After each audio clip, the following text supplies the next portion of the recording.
that's a very bad practice. Now imagine you're dumping your waste inside the drainage. It's going to get stuck somewhere. When it starts raining, we start talking about flood. Look at Benue State. They're complaining about flood. Now there are things, lots of states too. Now these are things that it can actually lead to flooding. Yes. Because now it's raining every day. Now back to that. I think yesterday, the day before, the rains are here already. And if you keep continuing with such practice, it's just going to bring erosion and flooding to the society. So I think those are practices that we need to stop. If you're talking about patriotism, these are some of the things that you need to do. You understand? So it's not all about the governments are not doing this. Now the governments have provided drainage system so that when it rains, those water can channel their way of. You understand? But now you are dumping your waste there and blocking them. Those are practices that we need to stop. I agree with you. Yes. I totally agree with you. There are practices we need to stop. And the government cannot do it alone. Of course, the government will not come to your house and tell you what you need to do. You know what you need to do. Sometimes we just decide to look the other way and do that which is wrong. I feel like sometimes they do this because they're trying to have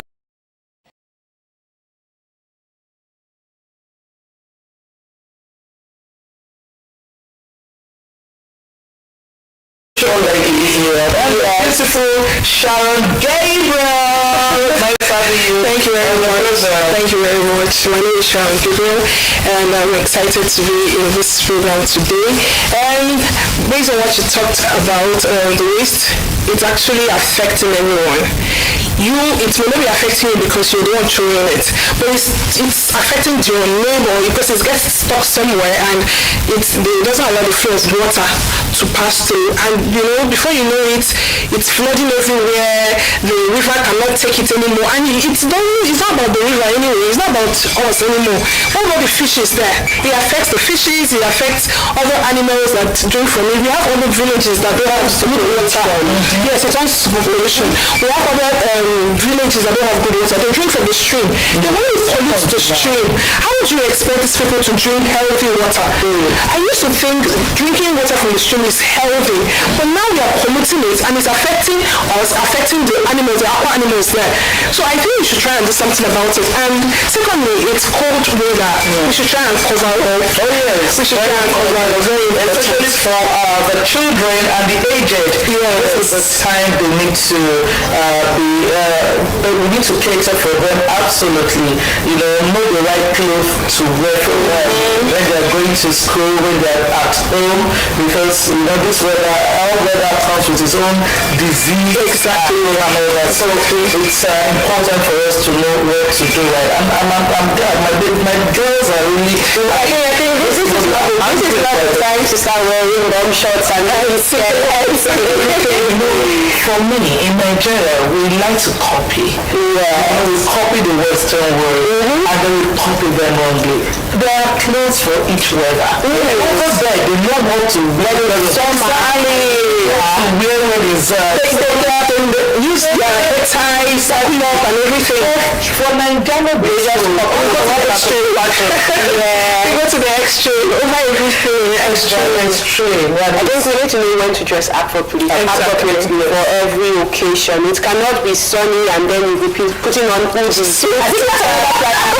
When you go out, you see guys with very thick hoodies. When it's sunny and you be like, is it just me that's experiencing this? I want to put on my head or it's everybody. And then that goes to when it's also raining. You see people wearing warm shorts and some people wearing singlet. They just go about like that. And you keep wondering, am I the only one under this weather? So know the appropriate clothes for appropriate weather and take care of the children very well. Yes. For adults, it's your responsibility to take care of those children because they will not pick their clothes and they don't know what clothes to wear. That's why they've been placing your care in your hand to care for. So please do that absolutely. Everyone, welcome once again. All right, let's go to the newspaper headlines this morning. As you know, on the program, we we take newspaper headlines, then we'll take trending stories, when we have interviews as well, we'll take interviews. And if time permits, we might also take your calls. When that part of the show is on, we'll let you know. But for now, it's time for newspaper headlines. I will have a couple of them here that I will go through this morning. I have Nigeria Tribune, and with these headlines, it says, Kudirat Abiola Ige Sarawiwa Rewan Omosu Shoyinka, others get national honors. And here are some riders to it. Ogoni 9 granted presidential pardon, national honors. No plan to turn Nigeria into one-party state. That's coming from President Tinubu. In fact, a lot of people were happy when President Tinubu made his statement yesterday during the June 12 Democracy Day celebration at National Assembly, where he met with the House of Representatives and the Senate leader. It was a unique one yesterday. And the rumor, the talk, because all of this started because of the loads of defection to the progressive party, and people already like, is Nigeria turning to one party system? But in as much as he said he doesn't hope for Nigeria to be that, he also made a statement that he is happy that the opposition party is in disarray. So it's kind of controversial. And then he also said if Wike is to defect, he would welcome him. It's more like, are you happy or you don't want this? Like, pick a struggle. You can't say you are happy that the opposition party is in disarray and then you're saying you don't want Nigeria to be a one-party system. Well, yes, you're happy that opposition is in disarray, and of course you don't want one-party system in Nigeria. It might just be a kind of call up for the opposition party to say, okay, if he's happy, then we need to sit up. But I think that's when Wike came out. He said he was going to try to ensure that he fixed the problems surrounding the party. Exactly. So hopefully, I guess we won't see more defections because 2027 we'll see. This election thing is all about competition, choosing the right person. Yeah. There's no competition again. It's just everybody's moving to one party and all that. Let's see what happens. I can't wait. Still some years away. Yes. Let's see what happens. And like you said, hopefully you hopefully you'll be seeing of us. I've just been helpful.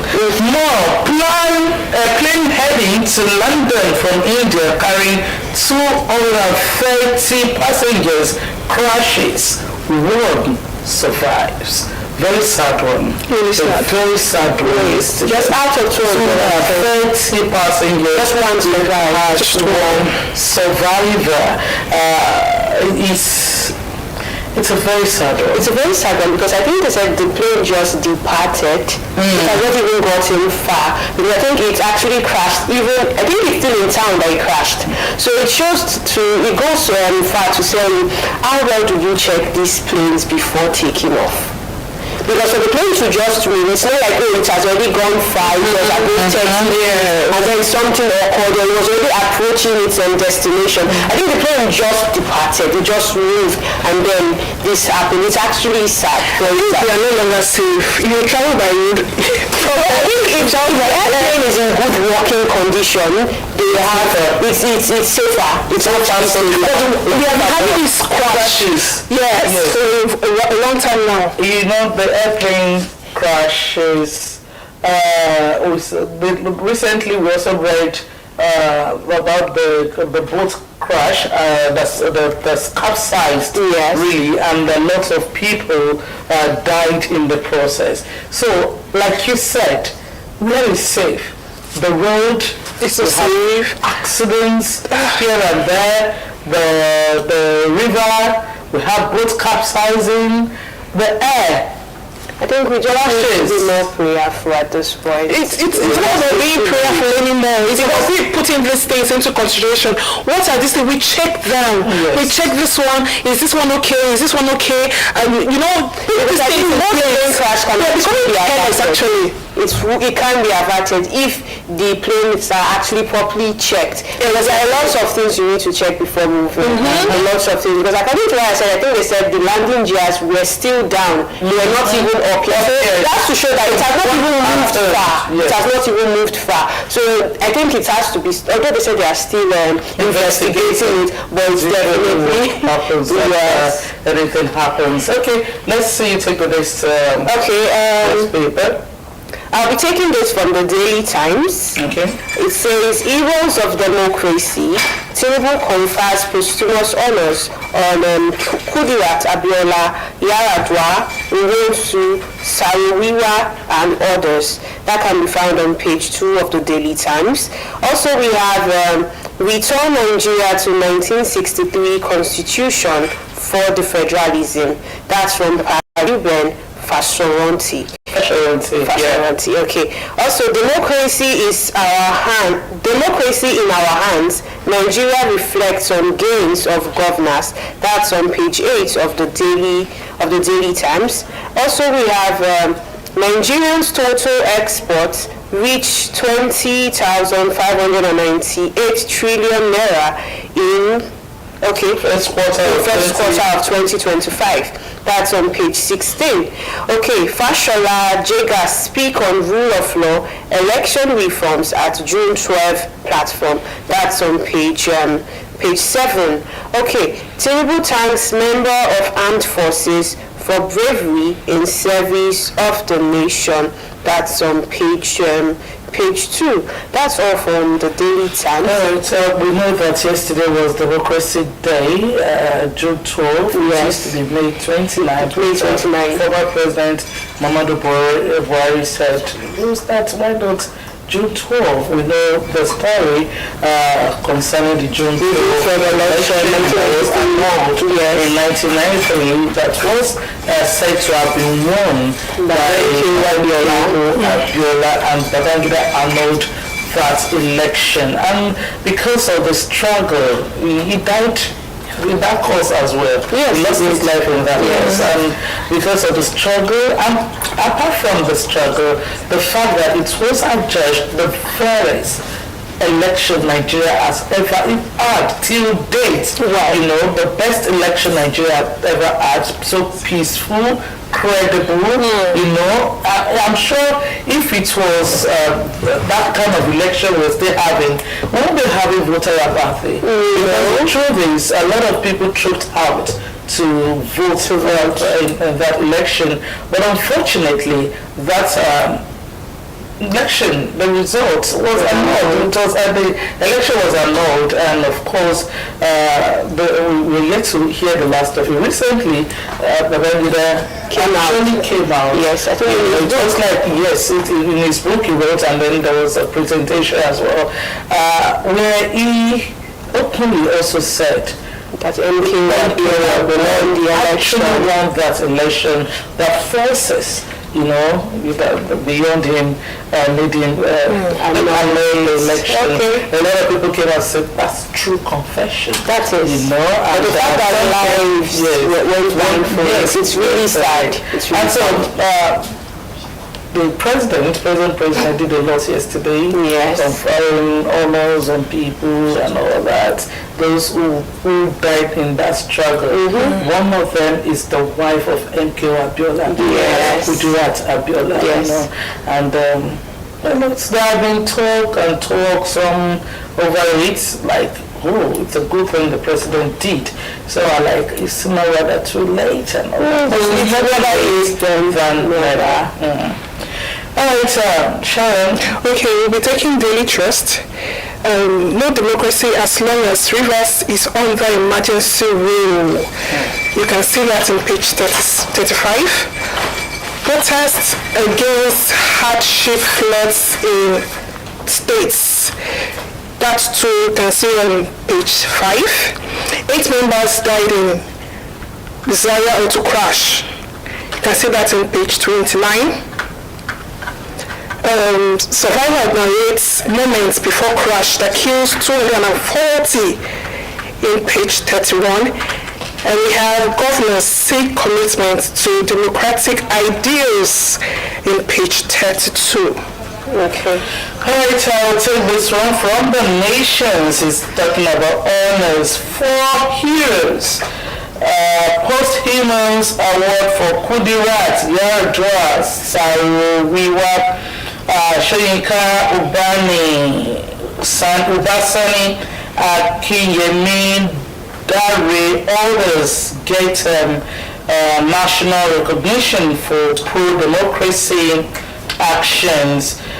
Tinubu affirms commitment to multi-party politics. Okay, and this is another one. Nigeria meets 97% of OPEC output quota. Man survives 260 killed in London-bound India plane crash. Okay, we're having different figures from different newspapers. Earlier we had 230. Now, I think you also mentioned 240.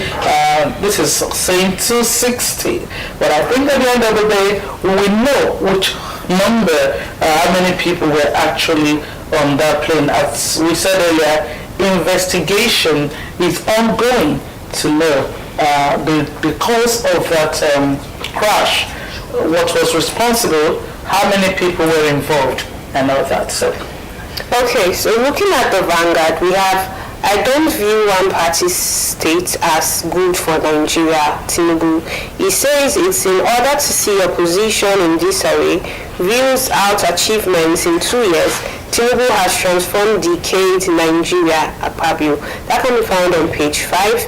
We also have Tinubu celebrates Vanguard publishers Sam Amuka at 90, confers in over 60 others with national honors. That's on page 9. IBB apologize to us for annulling June 12. Abiola. Okay, Abiola's son is telling IBB to apologize to us for annulling June 12 election.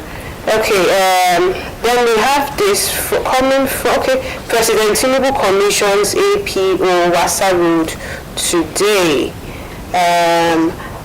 Did you see this that I just said? It talks about Abiola's son calling on IBB to apologize for annulling the June 12. I think it's actually well deserved. I think he should actually come out because this led to the death of their father. And maybe the mom. Exactly, and one of the wives, the mom. It's not enough to come out to say, yes, this person won the election. What are you doing? And that question people have been asking immediately the book was published. Yes. And then, what are you going to do now? How do you want this family to have closure? Okay, you're coming up with this confession now. After many years, after what happened to that family. It's like this, I'm trying to remember this talk that says things fall apart and the center can no longer hold. Things fell apart for that family. True. And I bet you today, the center can no longer hold for them. So what are you doing? There was no form of apology from Mr. I think he just came out and he said, I take responsibility. It's good that you take responsibility for it, but what more do you think you need to do for it? Apologize to that family. It took a lot from them. A lot from them. And now coming out to even say the father actually won the election. It's sad. It's really sad. It's really sad because some people, I read so many comments that some people said it would have been better that you just leave it to exactly. And now coming to last speculation taking up for it. People still speculate, did they actually win? Did you know win? Did our father, it's still okay for them to handle. But after now even saying, coming out saying you actually annulled that election that was that was won by MK Abiola. It's huge. So he needs to do more. He really needs to do more. And Nigeria also needs to do more for them. Really, I think that family needs closure. It does. I think it's the beginning of closure. Bringing up this, at this time, I think that's where the healing starts. Knowing that your father actually won the election and he was denied of it, I think the healing starts from there. Okay. That's another thing. It's possible, but then let Nigeria apologize to them. Of course. Since they're already calling for it. Okay, we'll take News Telegram. Akpabio, Senate introduced 844 bills, received 80 petitions in 2 years. You can find that in page 3. Troops kills terrorists, kingpins, others in Zamfara operation. You can find that in page 29. Anambra, 150 million tillage fee on their democratic extortionists. You can find that in page 7. NNPC Limited posts 5.8 trillion naira revenue for April 2025. You can find that in page 8 of the News Telegram. All right, let's move to Daily Independent. Okay, don't blame defectors jumping off a sinking ship. That's coming from President Bola Tinubu. So don't blame defectors jumping from a sinking ship. I'm sure that's where another newspaper put it. Instead of using, it's glad that opposition is okay, that is putting it in this way. That don't blame them.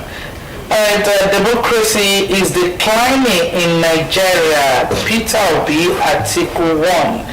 If you want to read that story, go to page 2, I guess, of the newspaper.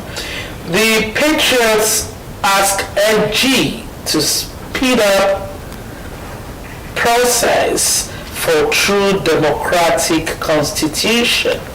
Okay, I guess that's another way of asking for that we practice federalism, true federalism in Nigeria. On that, don't blame defectors jumping from off a sinking ship by the president, that's Tinubu.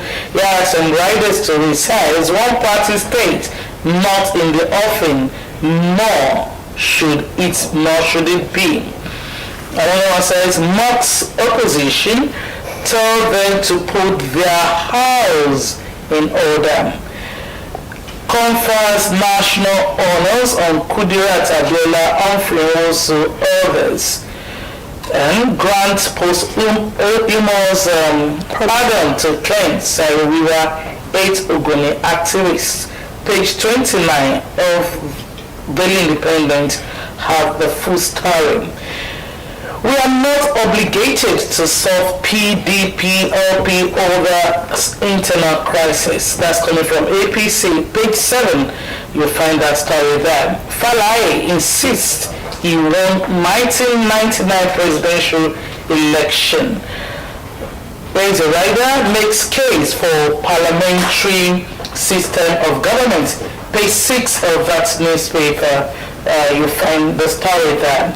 And this one says, Lassa fever death toll rises to 142 across 18 states. You find the details of that story on page 6 of Daily Independent. Tinubu missed golden opportunity to restore democracy in Rivers. That's coming from Dixon. You can also find that story on page 6. It's page 6 of Daily Independent is indeed loaded this morning. Resist anti-democratic actions of APC government, PDP tells Nigerians. And this one says survival of Air India crash jumped out of emergency exit, police says. That story is also on page 6 of Daily Independent. That's for him or her to jump out, that means they were still close to land. So the ground, yes, you know, you said that yes, they were just about taking off. And for him, that's another dangerous thing to do. It's risky. I mean, I say, it's his head. Yeah, you know, he broke his hand or something. He will still be It was brave because it takes a lot for you to say, I'm going to use this emergency window, the window exit.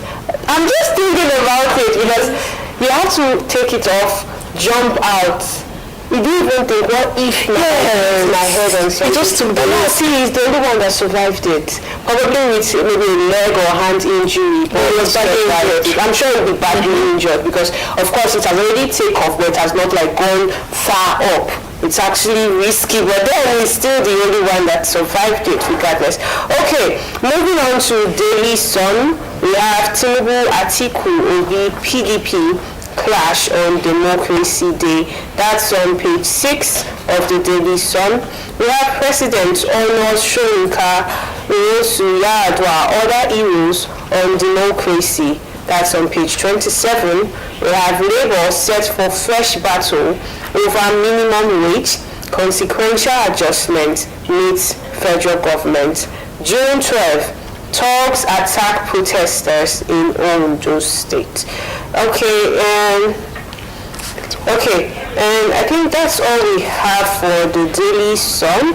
Well, yesterday I think protesters, they actually used that as a medium to come out and air their views, saying that the cost of living wants to kill the living.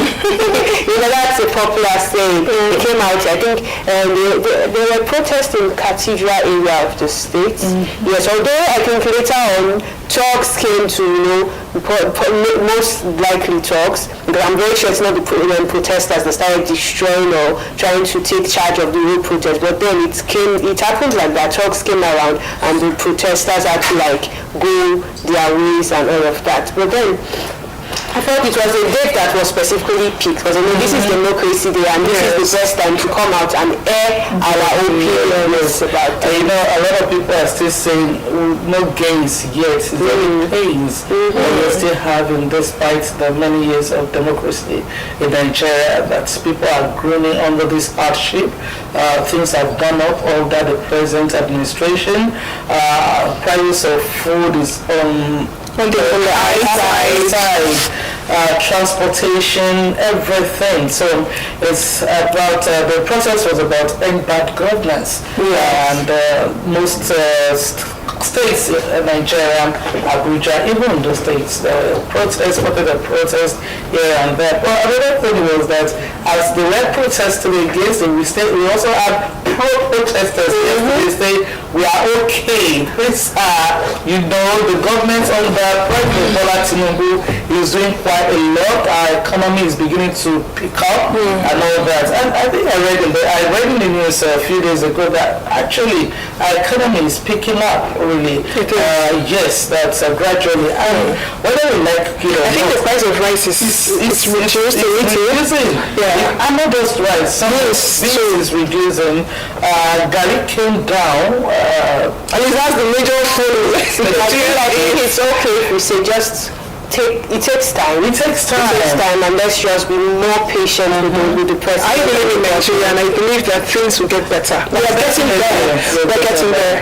It will definitely get better. All we need to do is, which we started with, the government is trying all they can to make life worth living for the common man. What are you doing as a common man to make life more bearable for you? Do you know that there are some people, some common men like us that sells things in the market, they actually hike the price. Yes. It's not the same price when you go to somewhere else. Like if I'm selling rice, I can sell rice for 15 naira and you're selling yours for 150. Do you get that's you trying to inflict pain? Sometimes it's even we the citizens. Exactly. It's not even about the government anymore as a country. We're trying to, make things difficult for ourselves, even when the government are actually trying. Exactly. For me, it is government is doing theirs. We also we're always quick to put things the laps of the government. But you bought a good. You bought goods rather when the prices of things were on the low. Yes. That's a common There's a spike in petrol price or something. You decide to just hike off.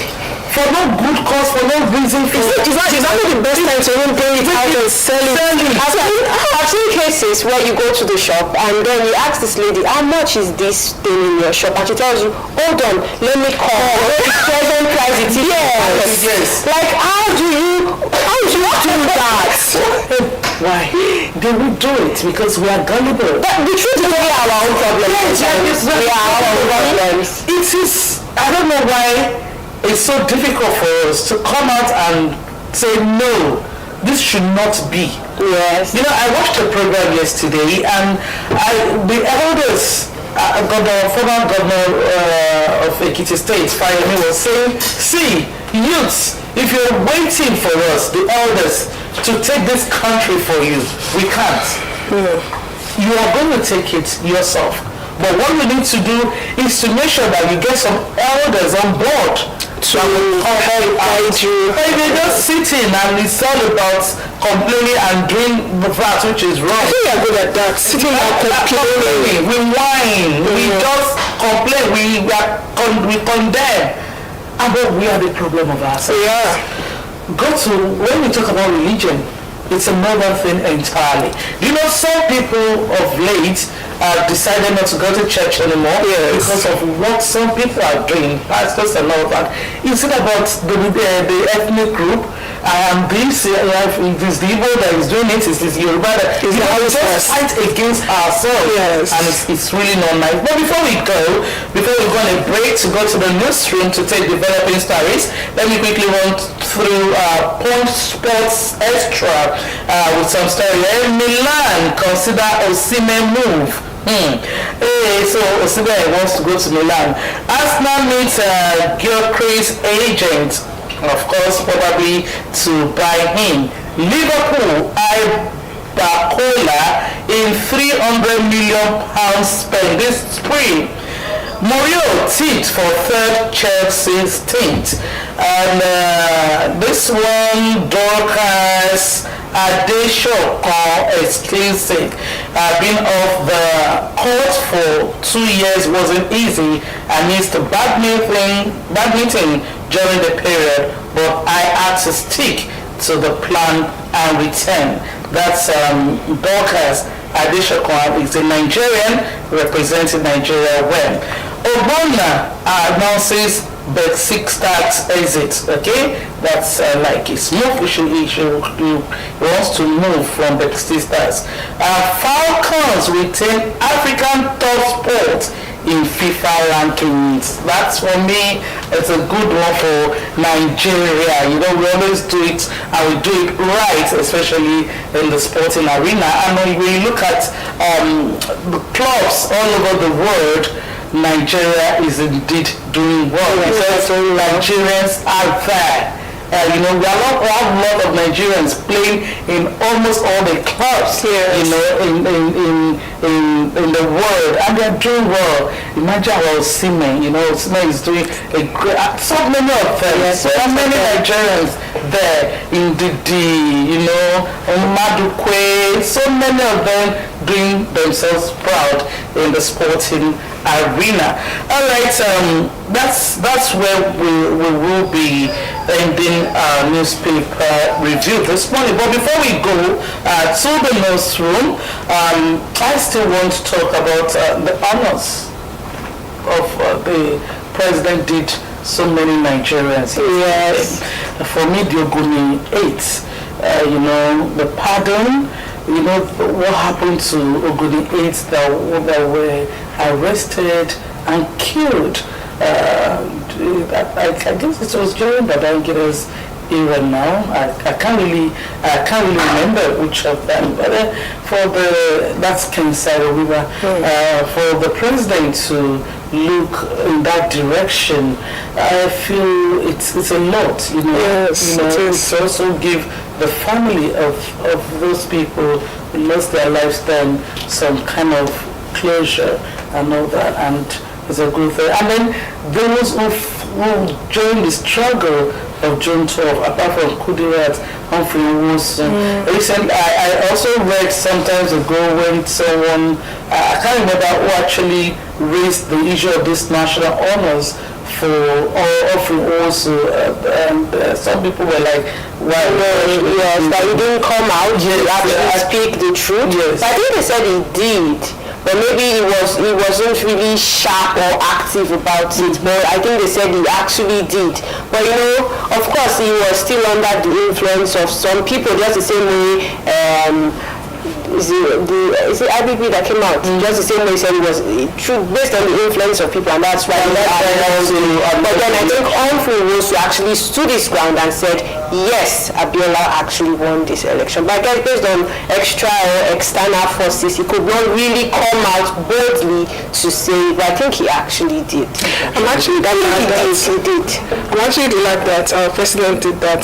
Yes. It's something we should applaud him for.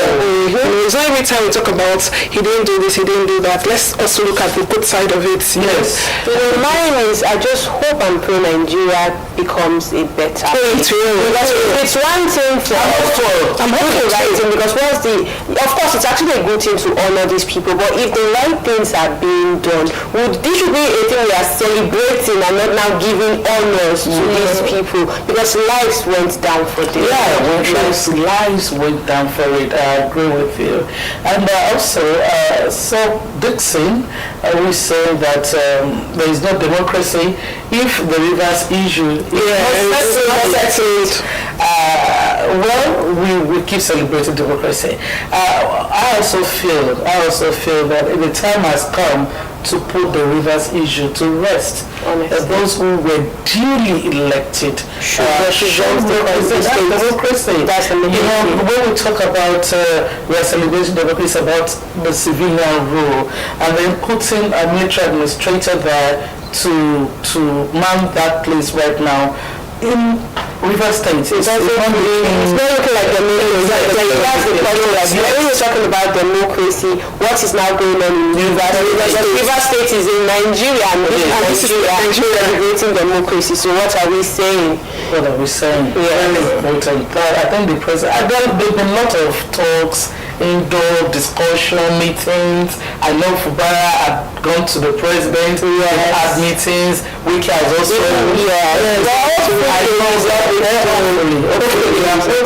because very soon it will be 6 months. It was for 6 months, and we are hoping. They hoped earlier that he would have done it. Some people also thought that maybe with June 12th he will pronounce that the suspension is off, but he also didn't do it in his. I think he's trying to take his time. He needs to. That case needs serious settling. They really need to look at what are the things, what is actually causing the issues they're having clash and for them to settle all of this. And something also came up that the speech the president normally have on Democracy Day might not be happening again. The speech, the 7 a.m. you talk to Nigerians might not be happening again. So National Assembly and House of Rep, they are doing something to make sure that June 12th, that meeting, what they had yesterday, will be what they will be having henceforth. Let's see what comes out from that. And now over to the newsroom for developing story. We'll be back after the news. Please do stay with us.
There's a call. There's a number she dropped. Okay. You didn't see it.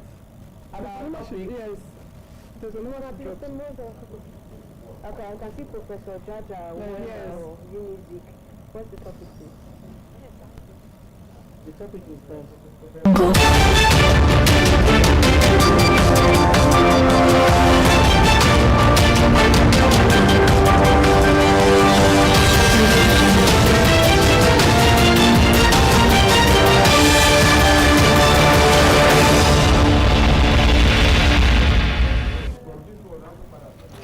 Hello and welcome to Developing Stories. I am Obi Chukwemeka Oti. The June 12, 1993 presidential election has been described as not only a watershed that has had lasting impacts on the country's democratic journey, but has strengthened the collective struggle for freedom, justice, and the rule of law. Ondo State Governor Lakia Idatua at the 2025 June 12 Democracy Day celebration in Akure said the annulment of the election and the subsequent governance arrangements resulted in the loss of momentum in Nigeria's development trajectory. Government House correspondent Wahab Bankole reports that this year's celebration was themed June 12, last season gains in relationship to today's democratic realities in Nigeria. The setting was the International Culture and Event Center, the Dome, in Akure, as top government officials, led by Governor Lucky Aiyedatiwa, religious leaders, and members of the public, gathered for the 2025 June 12 Democracy Day celebration.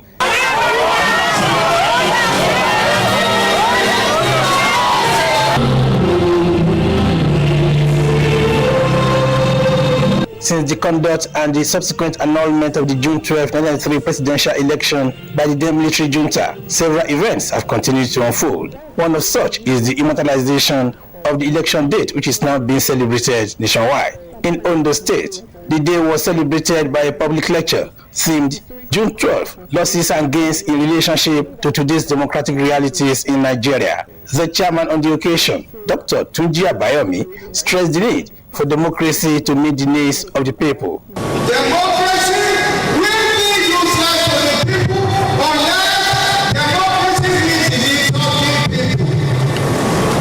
Mr. Governor, we thank you for your effort, but you must double your effort in order to encourage the people to bring democracy.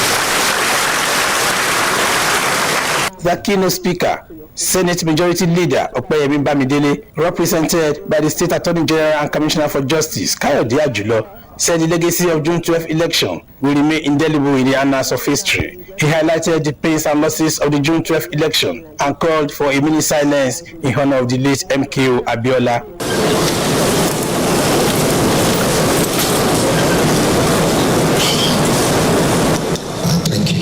Gentle soul continue to rest in peace. Amen. Let us honor the legacy of those who sacrificed for our freedom. Let us strive to build a Nigeria where democracy is not merely a system of governance, but a way of life. One that is inclusive, accountable, and just for every citizen.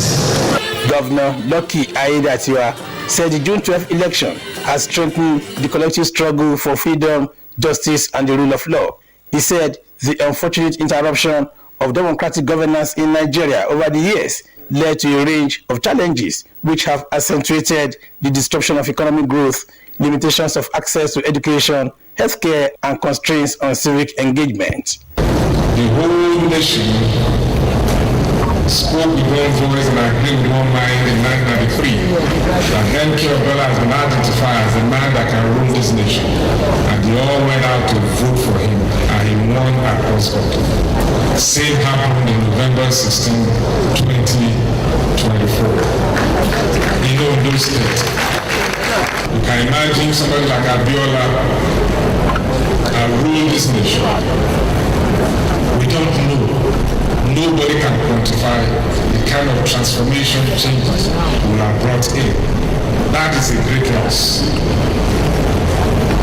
We must acknowledge the supreme sacrifice paid by the late Bashir MKO Abiola GCFR and honor his memories for his enduring legacy of promoting the people's welfare over self-interest. We also remember and acknowledge the contributions of all the nationalists that contributed one way or the other, especially those from Ondo State. The governor said despite the challenges, the country has made notable progress in the consolidation of democratic institutions. Aiyedatiwa highlighted interventions of his administration to make life more bearable for people of the state. This occasion of June 12 further reminds us of the importance of building on the gains and working towards a more progressive democracy that serves the needs and interests of all Nigerians. We are putting adequate security measures in place to ensure peace and safety of lives and property throughout the state. On workers' welfare, we have in place a culture of prompt payment of salaries and other entitlements as and when due. People now want to invest in Nigeria because Nigeria is stable politically and they could see what Mr. President is doing. He urged more support of the people towards realizing his administration's goals.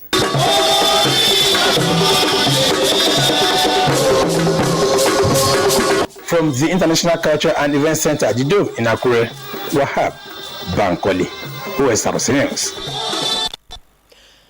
Governor Lucky Aiyedatiwa has forwarded to Ondo State House of Assembly a list of 12 nominees for the position of commissioner in the State Executive Council for confirmation. In a letter addressed to Speaker of Ondo State House of Assembly, Olamide Oladiji, the governor nominated Professor Egbekele Ajibefun, Abiola Olawoye, Ayodele Akonde, and Alabi Johnson. Other nominees are Amidu Takuro, Adewale Akinlosotu, Idowu Ajanoku, and Dr. Oluwaseun Osamaye.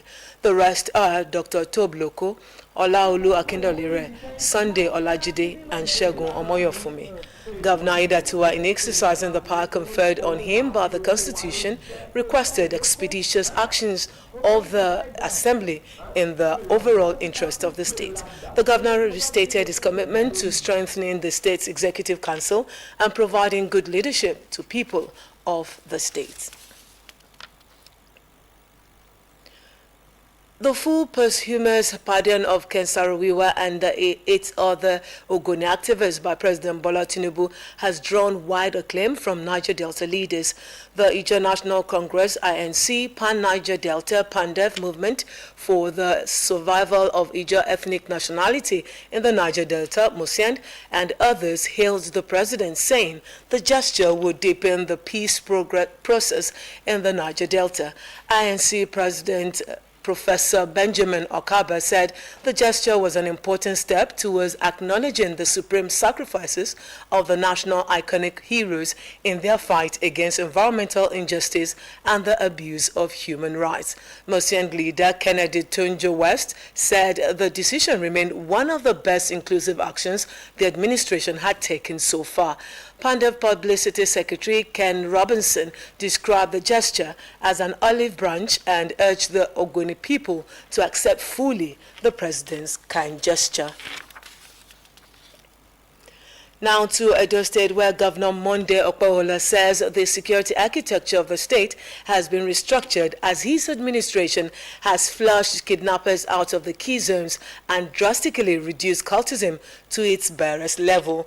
The governor also revealed that his administration is building a new Edo that works and protects its people as well as delivers tangible results.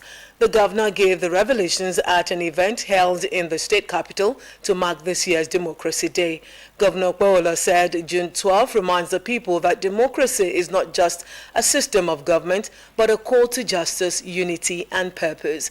He urged Nigerians to continue to uphold the values of culture, unity, and progress that defines the nation as a people. Troops of the mobile strike team under Operation Fasanyama have killed a notorious terrorist kingpin known as Auta and at least 14 of his associates. The killing was during a decisive offensive in Safe local government area of Zamfara state. The operation, which took place around Kuchin Galko town, led to the death of Auta alongside his close aides, Abdul Jamilu and Salisu. The Director of Defense Media Operations, Major General Marcus Kanye, said Auta and his fighters had long been responsible for a string of violent attacks and terror activities in the region. He described their elimination a critical disruption of terrorist networks. And that's it on Developing Stories. We'll now return to Perspectives for more.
Many thanks for rejoining us. It's still Perspectives on Osrc television. Welcome back from the newsroom which is Developing Stories. Alright, we're still on the program, Sharon and Isosa. They're still very much here. We'll go straight to the interview part of the show. So we know that yesterday was Democracy Day. We've talked so much about June 12 and what led to June 12 being taken and proclaimed as Democracy Day instead of the May 29 that we normally have it.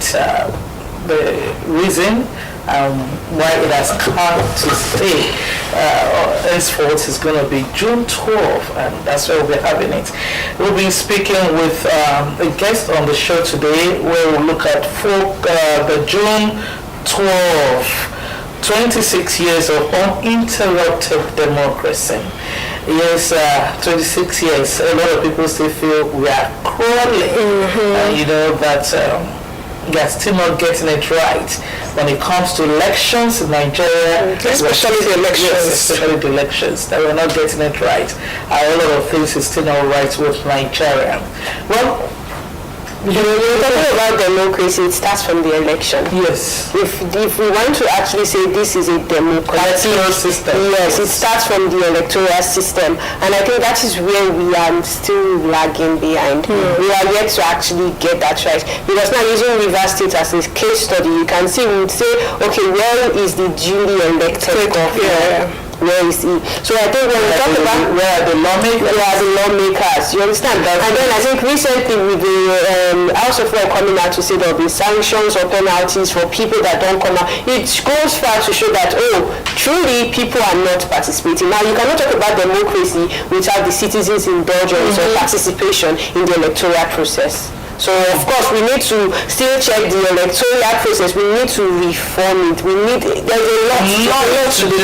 There's a lot to do. So for Nigeria to come out and say we are a democratic country, we practice democracy, our electoral system needs to show for it. Yes. I think they should use this coming election to start presidency. Yes, they should use this coming election, because I don't see myself coming out to vote and at the end of the day I vote for someone and I'm not getting the right person.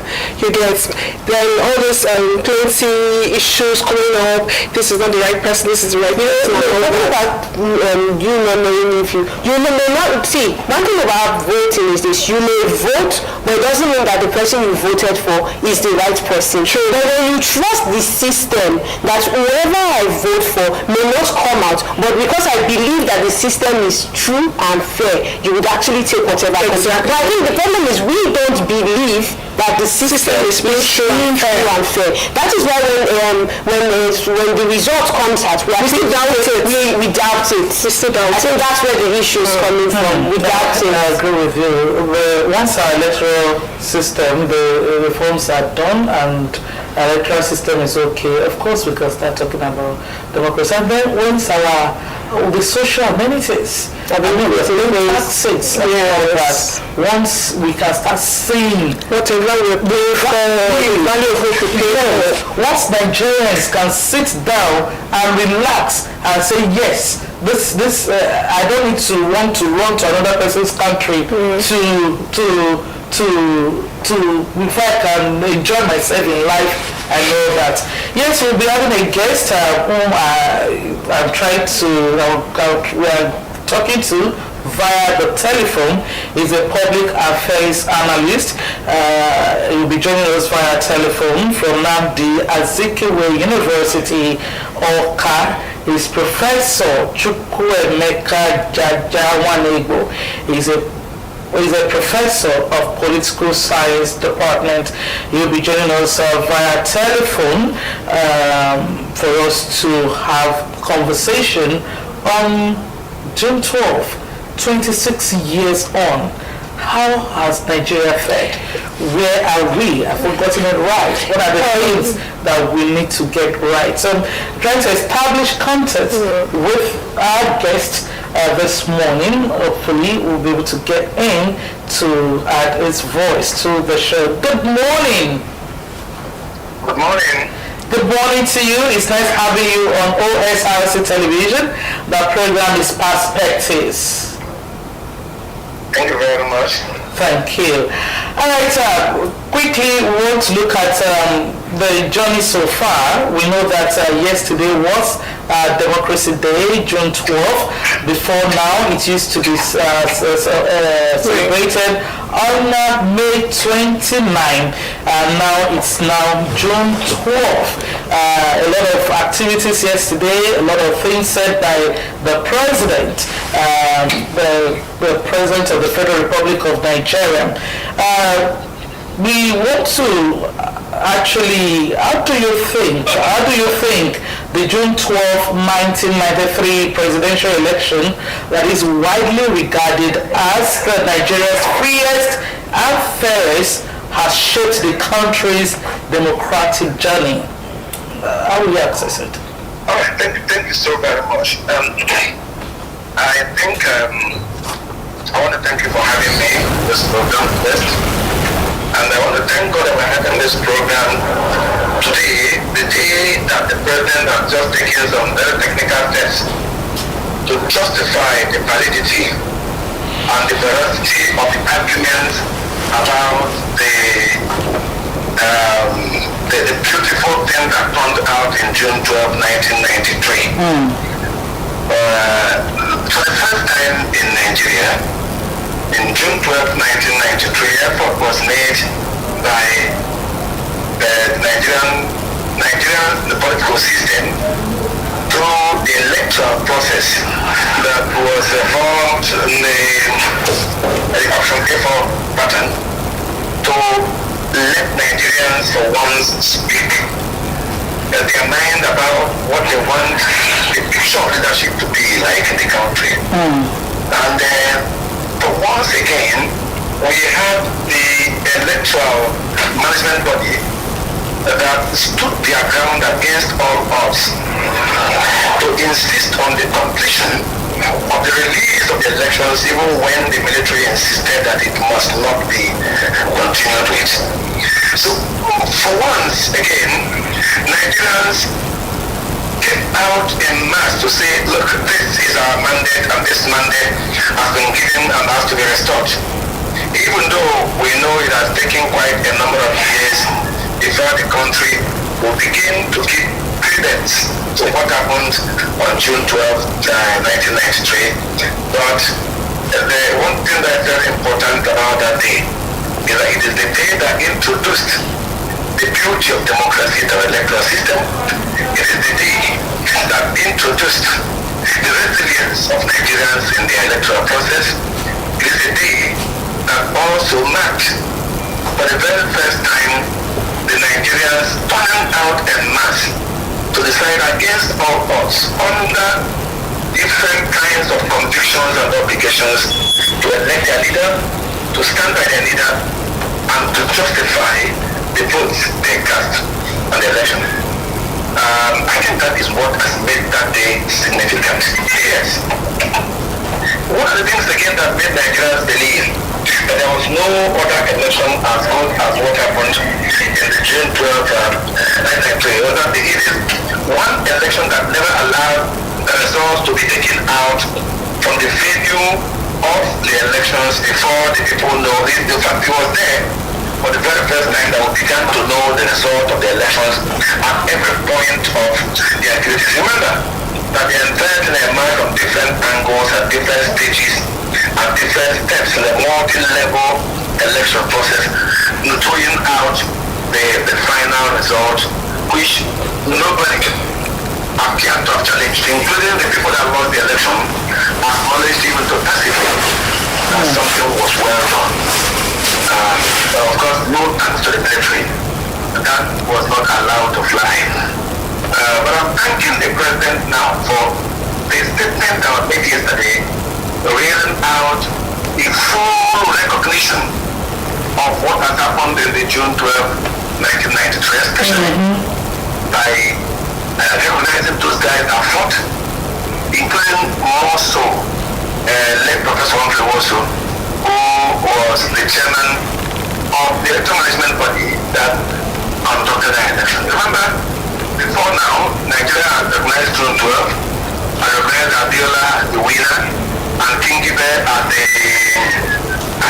vice president. But in the Senate just recently, some senators said that the election that put out the recognized Abiola was not well done, which means some of these Democrats, so to speak, some of these senators in their argument accepted that an election was done well, that made Abiola the winner, and made Nigerians recognize the June 12. But the man that did the election didn't do well by conducting the election that made Abiola to win. So the action of the president has also indicated that, making the entire terrain very clean and plain for celebration. Okay, let me take you up on the issue of the electoral process of that period, because like you said, the election was held at still being done, held at various levels, there at different places, yet from the venue of each you already know the winner. I think at that time it was option 84 that was that. Do you think if we go back to option 84 in Nigeria, we'll have better elections in Nigeria? What's your thoughts? You see, those things we did in option 84. Remember at the time of 1993, these very high-flying ICT processes of doing things now was not available then. What the Wolves and the Group did was to evolve a process that was a people-driven process, and that also was technically attached to what was possible in our society. And it worked and worked wonderfully well. Now, today, it may be a little bit difficult for us to go to that process, because one, the number of persons that are involved in election now has become so much. Two, the level of chaos in the society today is unlike what we had in those days. At the time that the election was done, sometimes you see people now fighting on the streets, they say Cold War. Was not necessarily applicable that time. And therefore disruption is much more easier now than the way it was in that day. Therefore, today we can cover some of those lapses by not only the process that has been introduced again in the system where results are sent from the venue of the election directly. Which is electronic voting. Both the electronic voting system transmission system. That transmission system was also capturing the entire gamut of results and sending them out all immediately, thereby giving a reasonable report of what comes out of the elections almost as immediate. That is what was intended to be achieved.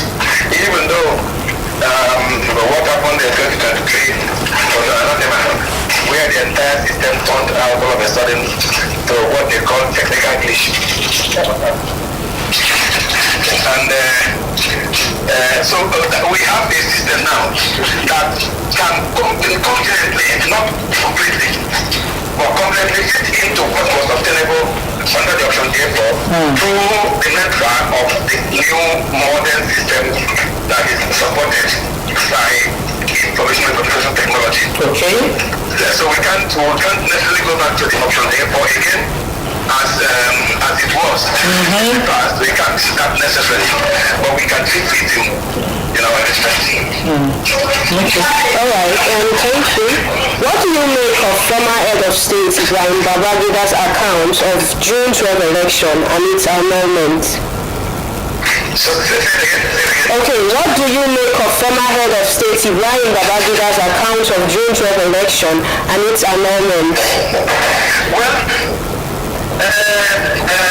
President Biden has actually made what one can call a confessional statement in finality through the book that he launched, where he made a complete acceptance of the fact that the election was actually won by Adela, which was the better justification of the validity of what happened in June 12th. There's nothing we can do again, but he also claimed that it wasn't really his making to stop that process because he was working in a group under the control and some strong hands of the members of the Armed Forces Ruling Council. So much as he accepted that the election was won, he also accepted that the election was stopped. The entire process was stopped midway, not by him as a person alone, but by the combined process of everything that was running the country under the military arrangement at that time. So there's nothing like an old man. At least he has set out the template through which today we celebrate our democracy. He wasn't a good man, but we will forgive him. You will forgive him. His sins are forgiven. Yes. Thank you very much, sir. So what are your thoughts on Nigeria's 26 years was uninterrupted democracy? Have we made any significant progress, or are there still major challenges to overcome? I belong to the group that says that we have not done well at all. Okay. But it is better than not doing at all. Today, they will tell you in the field of politics that what we escape practice, even as at this moment, cannot fit into what we can call a democracy at all. It fits into what we call civilian government. There's a difference between civilian administration and democracy. The democratic system has some notable and significant indicators. And it is the workings of these indicators that justifies the democratic nature of a system. One of them is the regularity of election. We are doing that. The second one is the free and fair electoral system. We are not doing that. The third one is the independence of the judiciary. We are not doing that. The fourth one is the sustenance and the validity of the fundamental human rights. Yes, people at this moment have the right to speak, but the right after speaking is what they don't have enough. Exactly. The press has to be free for the system to work. And I should ask you the extent to which the press which you belong to now is free.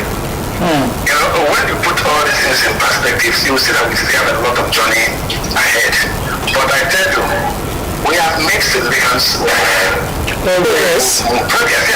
It is the existing within this system for the past 26 years is a testimony of the resilient nature of Nigerians. In many other countries by now the system would have collapsed because the system is not working well. But in Nigeria, Nigerians are quite resilient. They're very resilient people. We don't give up very easily. Yeah, no, we don't. We don't give up at all. If you consider the fact as being played now, and the three arms of government is made up of three persons: the president at the executive, the senate president at the legislative level, and then the minister of Abuja at the judicial level. You will understand that however we look at it and whatever claims we have to make out of it, these things are founded on valid and empirical data of things that are not going well. If you look at it, you know that we have a lot of places to go. But I keep saying that it is better to have it this way, because it may be with time, maybe, even though that maybe is not something that goes more with prayer, but something that goes more with working. If I'm given the opportunity, we will recommend the processes of strengthening of the system so that the hands of the members of civil society will be on top of the government so that the system will start working well. Working better. It's okay you even mentioned the civil society groups. As a way of rounding up, because of our time, how can civil society groups like Afenifere and even individuals, contribute to consolidating democracy in Nigeria? Now, I am always more concerned about the members of the civil society, not even the group. The group itself. Yeah, the group itself can be a mobilizing force for the members of the civil society. But the consciousness of the members of the civil society is the major driver of a democratic system, indeed a government system everywhere in the world. Today, we are running in a society that appear to be auto-driven. And the members of the civil society are watching and seeing themselves dying of difficulty and hunger, and yet they are not talking. That actually takes me to one theory that we call the articulation theory, which says that Africa is not developed. Third world societies are not developed, not because they are exploited, but because they are not exploited enough. I think the civil society is still very lackadaisical in their attitude, not because we are annihilated, but because we are not yet fully annihilated. Hunger will teach us some lessons. Everyone working in the governmental circle is working as an agent of the members of the civil society. It's those that know the kind of governor, the kind of minister, the kind of representatives and judiciary want.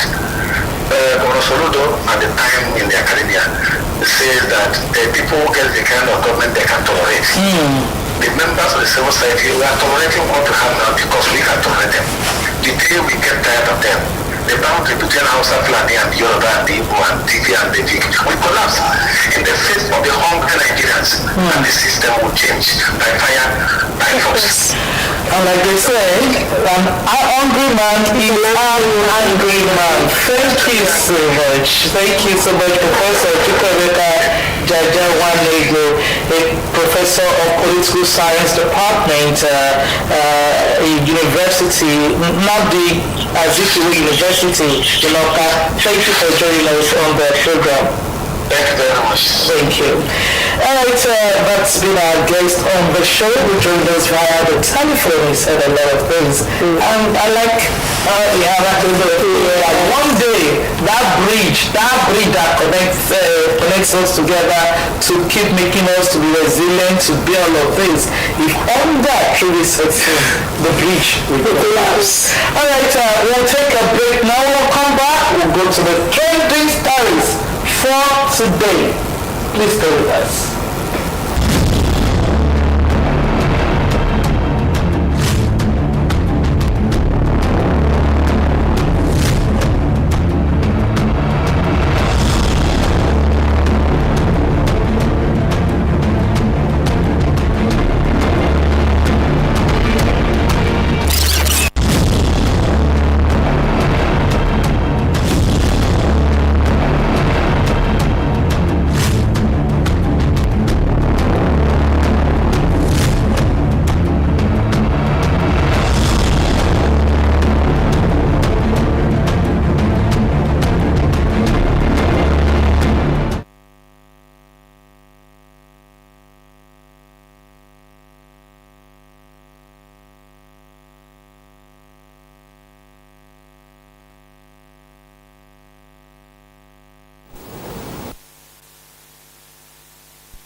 Ayudatwa has forwarded to Ondo State House of Assembly a list of 12 nominees for the position of Commissioner in the State Executive Council for confirmation.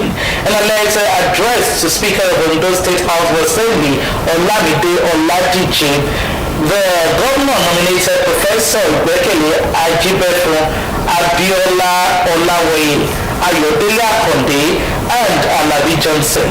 Other nominees are Amidu Takuro, Adewale Akinosotu, Idowu Ajanaku, and Dr. Oluwase Osamaye.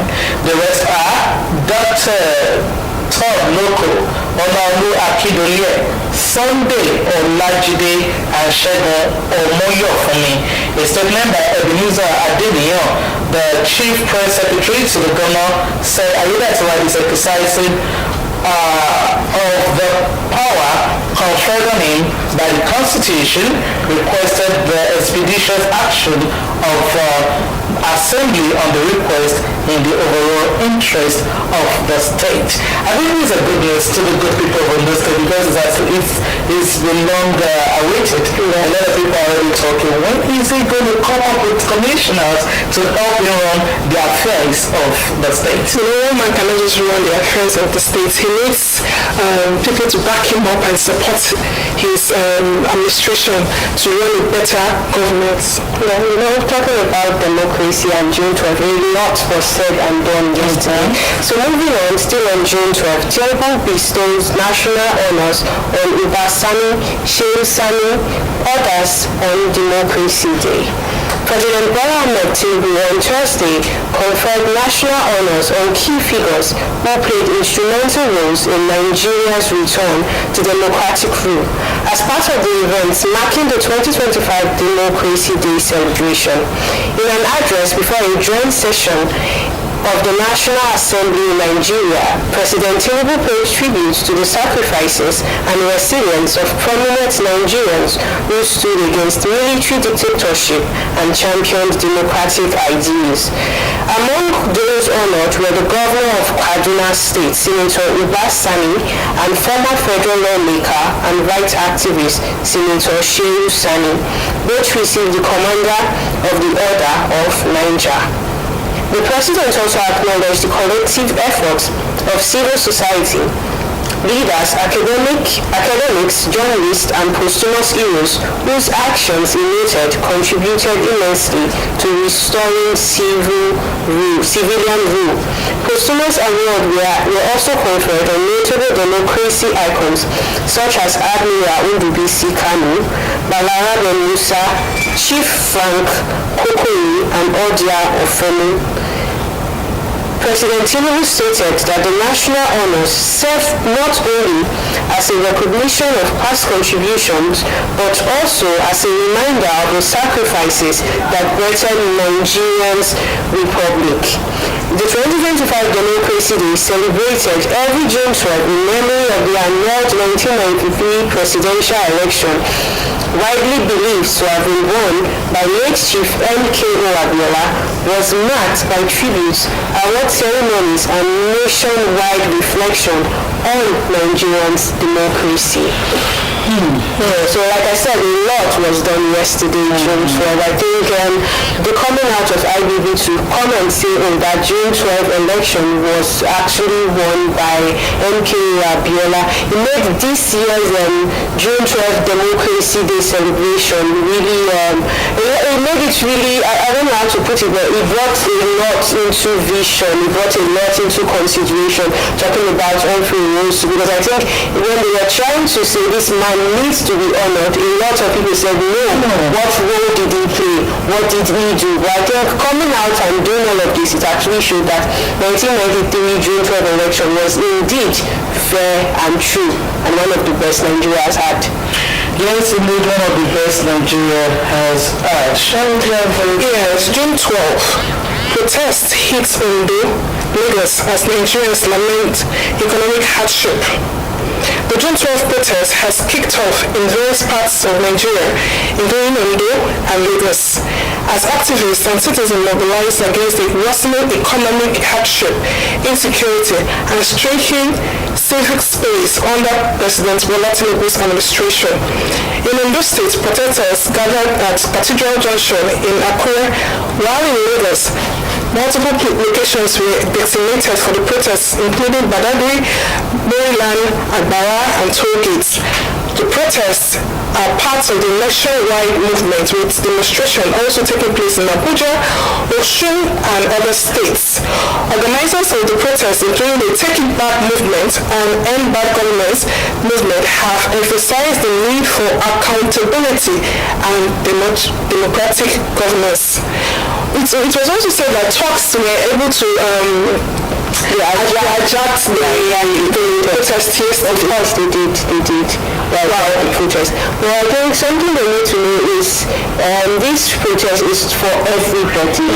The vision and the motion and the movement, because it's an end bad governance, and then the cost of living, it's really high. So it's something that affects all, and of course we know these talks, I don't even know what to say about them, but then of course they came and they hijacked the protests like they've done to other protests. Yes, there was even an allegation that the Commissioner of Police was involved, they connived with talks to attack the protesters. I'm not really accepting outside the actual thing. Just allegations, allegedly. That's all. That's always allegedly. I think that's the it becomes true. Do you have a story there that you can go to monitoring? Okay, this is coming from Pastor Ade Faransi. Yes, he breaks his silence, saying that he was not holding a gun, as said in the video. I think we have a video to back that up. Maybe we should just watch and see, so we'd have more to say about this.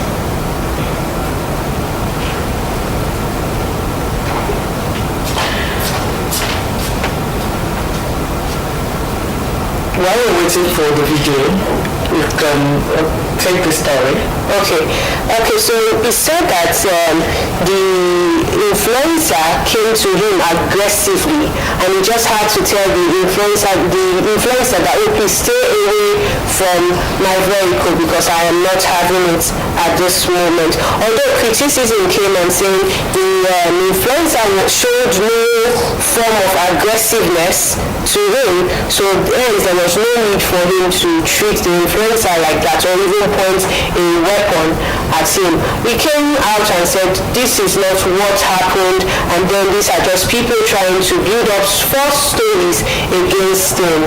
Okay. Alright, let's take this one. The video is here. Okay, the video is here. Yes.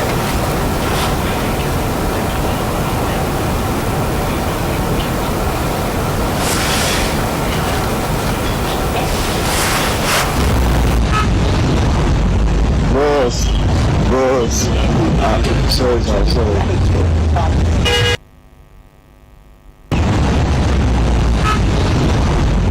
Boss. Sorry. In a statement, he said the senior pastor of House of the Rock Church has claimed that he was left hurt and shocked over a viral video which claimed that he brandished a firearm. According to him, he said clickbaiters just looking for money were behind the clip. The cleric stated this on Sunday morning just before delivering a sermon to his congregation in Lagos. Again, he said that he does not own a firearm, although he did not confirm what he pointed at the content creator. He said it's our policy not to dignify hate speech and false accusation. We believe God is bigger than that. For something like that, I expect that even if he said he didn't hold a firearm or neither is he in possession of a firearm, he should have at least stated what it was that he pointed. Because now this video is claiming that he actually pointed the firearm, and looking at the video, it actually looks like a firearm. So I expect him to come out and actually clear it and say, this is what I was holding. For me, sometimes even when I saw the video, A lot of people are saying it looks like a firearm. Yes. But I didn't see it. I didn't see it. I think maybe it's because of the way he was holding it. From the video, it was the discussion was just Yes. brief, and that was all. Now, okay, was there a need for him to even bring anything out? That's another angle. Was there a need for it? And it wasn't as if he was attacked. Yes, the content creator was not even aggressive, okay? Yes. He was the one that stopped and rolled down. Yes. So I felt like him stopping and rolling down his window. The content creator felt like, oh, the way when you see people passing and then they stop, maybe they just want to stay, give you something. I guess that was why he felt the need to approach him. But when he saw the man said, don't do that, he backed down and he didn't go further. So I don't feel like he was aggressive in any way, and whatever he brought out was not needed. Alright, so let's move ahead. Man remanded for stabbing neighbor over fetcher dispute. An Akure Magistrate Court has ordered the remand of a 38-year-old man, Olorunfemi Akin, in police custody over allegations of assault and attempted murder following a violent altercation with his neighbor. Akin, whose residential address was not disclosed in court, was docked before Magistrate Damilola Shekodi on a 2-count charge filed by the Ondo State Police Command. Police prosecutor Mr. Adebayo Sulaiman informed the court that the defendants committed the alleged offense at about 9 a.m. on June 8, 2025. At Odiolo Street in Akure, Ondo State capital. Sullivan told the court that Aki assaulted one Olayemi Adekoya by stabbing him multiple times with a broken bottle during a disagreement over a fetcher. Over a fetcher. So he has to go to the extent of stabbing someone. You know what they say about an idle man is the devil's workshop. If you see these people, sometimes they say the fetcher, that's the problem. He's already angry. That man is basically mentally he's going through a lot. That's why they say sometimes some people you just, if you see, so the best way to live in this life, when you see that someone is acting funny, just let them be. If it is the fetcher, okay, fetch your water. For peace to reign. Because you don't know what that person is going through, and it will transfer that aggression to you. And people will be wondering, is it just for this fetcher? Come to know, because it doesn't even warrant you stabbing someone. People will bottle, what happens to humanity? What happens to this is my life? Yes, it's like people will just take life. The way we want, as if we can give it. It's, I don't know. It's saddening. It is. Because I just feel like that man has more mental issues to deal with. Because it's not just that he has something he's battling. Everybody in Nigeria is angry right now. Have one form of anger in or us. We should be able to control our emotions. Okay, let me tell you, if this man eventually lost his life, and you are already remanded, who knows, you will be jailed. So two people losing out. So at the end of the day, why do you want to go to jail for something like enough? Then you think you going to jail is the best. So I think people should be calming down. Especially in Nigeria, we have to calm down. We have to keep our angers in check. Sharon. Yes.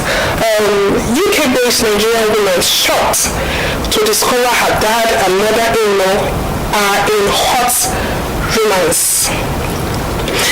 An abroad-based Nigerian lady has shared a shocking story of a woman living in the UK who invited her mother-in-law, who is still married, for Omugwo because her own mother is late.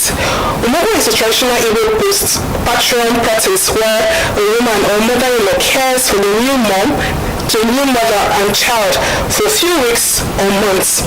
She also took the opportunity to invite her father. Along the line, the husband's mother, who came from Mogo, started having an affair with the woman's father, who is a widower. Wow. This is when we say things they occur. Wow. How do you come for? I think this is lack of discipline. This is lack of self-respect. Because how do you come for Mubo and then you are having this is you end up having an affair with your supposed in-law right under your children's roof. As a mother, and funny thing is, this woman is married. Still married. Her husband is in Nigeria, and then the father of the girl came. Okay, first, I think the story is they are both living in the same room. First, you're not supposed to be two adults, so are not same room. No, you know, they are not blood related. My father-in-law, you know, there's a relationship we shouldn't even bring up. They are not even supposed to put them in the same room. They are not family members, first of all, and then they need their privacy. But that is still not a reason for them to such a thing that they did. Because it goes very far to think about how much self-respect they have for themselves. And so you are the children, so you as the woman, you still have a husband back home in Nigeria, and then you're having an affair with your daughter, father-in-law, your father-in-law. That is all shades of wrong. All shades of wrong. Really all shades of wrong. All shades of wrong. Really, they are two adults, grown-ups, you know, and you expected this from them more. And some people have really claimed that they shouldn't have put them in the same room. But the fact that for the woman, she's married, you know, she's married, and her husband is back in Nigeria, she should be able to respect herself enough, restrain herself from such acts of indiscipline for me. So they should be disciplined. Let's go to the one now. It says Abuja CP orders arrest of I lost that. The Commissioner of Police, Federal Capital Territory, Adewale Ajawo, has given an order for a woman accused of subjecting a 14-year-old girl to physical abuse and starvation in Abuja to be arrested. The order for the arrest followed a viral video showing the girl, identified as Bashiria, narrating her ordeal in Hausa. Okay, I think we have the video. You can see the injuries sustained. This is injury. I think this is what they call non-inhumanity. Yeah. Because this is all shades of wrong. Regardless whether she is your child or not your child, you don't subject people to such punishments or violence. Every child is in a community. Every child is your child. So what happened to now? So every child is no longer our child. You know, I have my own child. You have your own child. I think we should discipline all our children together. The way we ought to. We are ways to discipline children. But this is not a way to discipline a child. This is inhuman. This is wickedness. This is evil. This is evil.